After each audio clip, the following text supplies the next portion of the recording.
Hello, in this video I'm going to show you how you can pair Sennheiser CX Plus with any MacBook.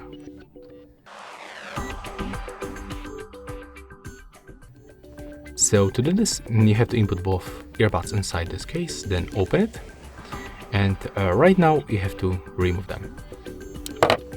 Next, we have to click and hold these touchpads together until this indicator starts blinking.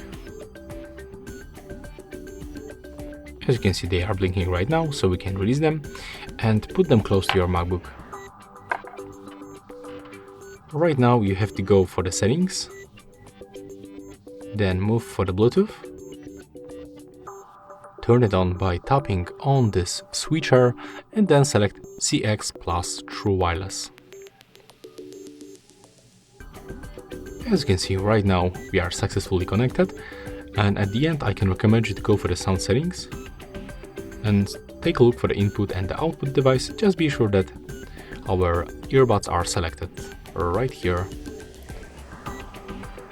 If you have any synchronized problem, I can recommend you to put them back to the case for 20 seconds and do not close this cover. After that, they will be synchronized and connected together. That's all for this video. Hope you like it.